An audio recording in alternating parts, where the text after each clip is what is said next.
Hello students, आज देखो आप लोगों का परसों एग्जाम है यार। 17 तारीख से आपको मैथ्स का एग्जाम है ना, क्लास 10th का। उसका थोड़ा मैं स्ट्रैटेजी बता रहा हूँ और कुछ इंपॉर्टेंट क्वेश्चन बता दूंगा, उसको कर लेना। और साथ साथ क्या कर लेना, कुछ टॉपिक्स कवर करवाने के लिए जो टॉपिक्स बोलूँगा उसको कवर कर लेना। एक बार देखो रिवाइज करो, टाइम तो आपके पास काफ़ी कम है, लेकिन फिर भी चाहोगे तो कवर करके अच्छे मार्क्स ला सकते हो। देखते बेटा कौन कौन सा टॉपिक है, कौन कौन सा क्वेश्चन है जिसको हमको कवर करना है चैप्टर वाइज। क्लास 10th का पहले बता रहा हूँ मैं। तो क्लास 10th में सबसे पहला चैप्टर कौन सा आपका है, रियल नंबर। रियल नंबर में आप पुराने साल के क्वेश्चन देखोगे तो कौन सा क्वेश्चन सबसे ज्यादा पूछा गया है। तो देखो आप लोगों को निकालने आता है LCM and HCF by prime factorisation method, है ना।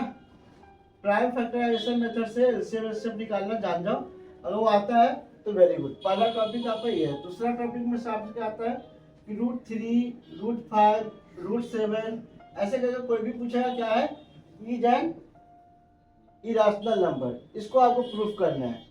अभी इरेशनल नंबर में ऐसा भी पूछ सकता है, दूसरा ये भी दे देता है आपको कि √3 + √5 को प्रूफ करो, √3 - √5 को प्रूफ करो, 5 - √3 को प्रूफ करो।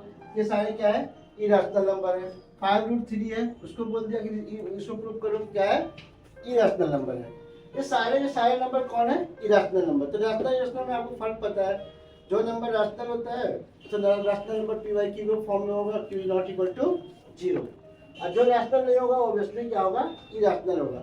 जहां पर रूट की वैल्यू हम आसानी से निकाल लेते हैं वो क्या कहलाता है आपको, रैशनल। और जो नहीं निकाल पाएंगे तो क्या कहलाएगा आपको, इरेशनल। तो इसको प्रूफ करना। तो आप ये एनसीईआरटी में आपको एग्जाम्पल में दिखेंगे, उस क्वेश्चन को आप कर लो, या तो उसको याद कर सकते हो। मिक पैटर्न है उसका, वो प्रॉपर पैटर्न लिख लो। दूसरा पार्ट आता है एलसीएम और एचसीएफ का। तो एलसीएम और एचसीएफ का अगर फैक्टराइजेशन मेथड से आता है तो उसको कर लीजिए। और तीसरा एक फॉर्मूला बेस्ड क्वेश्चन आता है इसमें आपका कि LCM × HCF = product of two numbers. अब मैं जो स्ट्रेटजी बता रहा हूँ, इस स्ट्रेटजी से सिर्फ आप पास हो सकते हो या 60% 70% के अराउंड जा सकते हो। ये मत सोचना है कि 95 चले जाओगे। हाँ, एनसीईआरटी पूरा कंप्लीट किए हो तो 95 आ जाएंगे। अगर थोड़े बहुत 1-2 क्वेश्चन एक्स्ट्रा ज़्यादा पढ़ लिया, आप RS अग्रवाल या RD शर्मा फॉलो किए हो तो आप 100 की ओर जा सकते हो। मतलब भाई ये जो 1 घंटे है, 1 घंटे 1.5 घंटे के अंदर आप जो पढ़ोगे 2 दिन के अंदर, उसमें 60-70 के ऊपर लेके जाना है तो आसानी से आ सकते हैं। 100 वाले हो तो ये स्ट्रेटजी को फॉलो कर सकते हो, स्ट्रेटजी फॉलो करके कंप्लीट कर सकते हो। तो ये कुछ क्वेश्चंस हैं जहां पर आपका क्या आएगा, रियल नंबर से आएंगे। सेकंड चैप्टर आपका आता है पॉलिनोमियल। पॉलिनोमियल में मैं 2 तरीके के पार्ट बता रहा हूँ। एक है जो स्टैंडर्ड वाले बच्चे हैं और एक जो है आपका बेसिक वाले बच्चे हैं।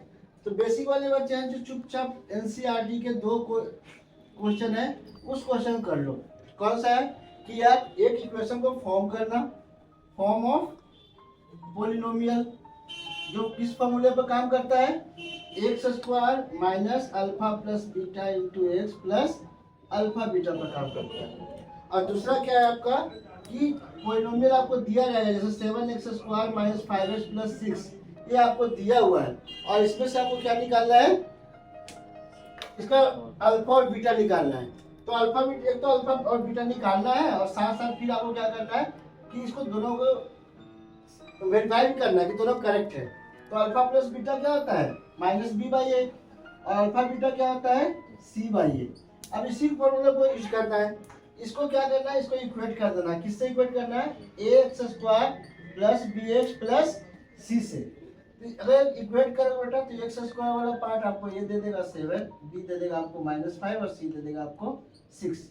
अब यहाँ पर डाल देंगे अल्फा प्लस बीटा में और अल्फा बीटा में, और फिर हम इसको किस मेथड से, यूनिट टर्म स्प्लिटिंग मेथड से अल्फा और बीटा की वैल्यू निकाल के ऐड करके फिर हम उसको सॉल्व कर लेंगे।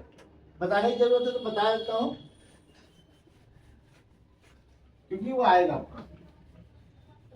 जैसे 2 टाइप के क्वेश्चन है, 2 स्टैंडर्ड वाले के लिए, वो मैं बता रहा हूँ। जैसे मैंने दिया x² - 5x + 6, ये पूछा कि इसको वेरीफाई करो कि इसके जो रूट्स हैं वो करेक्ट है, जो चीज पढ़े हैं।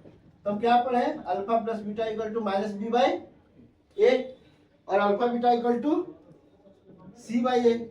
तो अल्फा प्लस बीटा क्या हो जाएगा, -5/1 यानी 5 और अल्फा बीटा क्या आ जाएगा C by N, C up 6/1 equal to 6। ये आपका 1 है और ये सी कितना है 6 है। अब इसको देख लो दूसरे तरीके से हम इसको फैक्टराइज करते हैं। तो फैक्टराइज कर कैसे करेंगे, मिडिल टर्म स्प्लिटिंग क्लास 9 में पढ़े थे। X square minus 2x minus 3x plus 6, x common ले लिए तो x माइनस 2 माइनस 3 कॉमन ले लिए तो x minus 2, x minus 2 common ले लिए तो यहाँ से बच गया x माइनस 3। और इसको इक्वेट कर देंगे 0 से तो x की वैल्यू आ जाएगी 2 और x की वैल्यू कितनी आ जाएगी 3। अब देखो 2 और 3 दोनों को जोड़ते हैं तो कितना आ रहा है 5, 2 और 3 दोनों को मल्टीप्लाई करते हैं तो कितना आ रहा है 6। मतलब हमारी जो इक्वेशन थी उसको क्या कर रहा है वो सेटिस्फाई कर रहा है। दूसरा आता है फॉर्मिंग ऑफ ए पॉलिनोमियल। तो फॉर्मिंग ऑफ पॉलिनोमियल में क्या होता है कि एक फॉर्मूला है x square minus alpha plus beta into x plus alpha beta. अब दोनों चीज दे देगा। अब क्वेश्चन दो तरीके से पूछेगा, जब उसको एक नंबर या दो नंबर दोनों पूछ सकता है। एक नंबर पूछा है तो ये अल्फा प्लस बीटा दे देगा और अल्फा बीटा दे देगा, तो हम सीधा वैल्यू रख देंगे। मान लो कि अल्फा बीटा की वैल्यू कितना दिया है 5 और अल्फा प्लस बीटा की वैल्यू कितना दिया है बेटा 6, तो हम सिर्फ रख देते हैं x square minus 6x plus 5।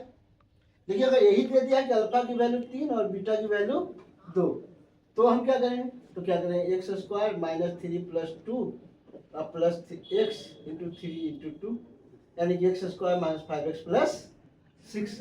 तो वैसे करके इसको इक्वेशन फॉर्म कर सकते हैं। अब जो स्टैंडर्ड वाले हैं उसको क्या करता है, थोड़ा सा क्वेश्चन को टफ करेगा। कैसे टफ करेगा समझो, क्वेश्चन यही है, पैटर्न यही है, आपको समझना यही है। कॉन्सेप्ट से ज़्यादा कुछ मिलेगा नहीं, सारे चीज़ यहीं पे है। देखो क्या करता है, थोड़ा थोड़ा चेंज करेगा। चेंज क्या करेगा, तो बोलेगा नहीं भाई मुझे अल्फा प्लस बीटा नहीं चाहिए, 1 by alpha plus 1 by beta चाहिए। तो आपको इसको सोल्व करना पड़ेगा, क्योंकि आपको ढूंढना कि मुझे पता क्या है ये दोनों। तो अल्फा बीटा एलसीएम ले लेंगे, यहाँ से आ जाएगा अल्फा, यहाँ से आ जाएगा बीटा, फिर देख लो दोनों वैल्यू आप पे निकल के वहीं से आ जाएगी। दोनों वैल्यू को पुट कर लो, आंसर आ जाएगा आपका। उसी में बोल दिया कि अब नया जो मेरा रूट है या नया जीरो है ये है, पॉलिनोमियल फॉर्म करो, तो मैं वही काम करूंगा। 1 by alpha into 1 by beta वाला काम कर दूंगा, तो ये मेरा उससे बन जाएगा। तो आपको कैसा भी क्वेश्चन दे, आपको सिचुएशन वही है आपके पास, तो सोल्व करो इसको। चैप्टर 2 में इतना ही है। चैप्टर 3 में अब क्वेश्चन अलग अलग तरीके से है, आप उसको बनाइए। कोई डाउट होगा तो फिर डाल देना, अगर कोई क्वेश्चन होगा तो मैं आपको उसको करवा दूंगा। चैप्टर 3 में आपका आता है linear equation in two variables.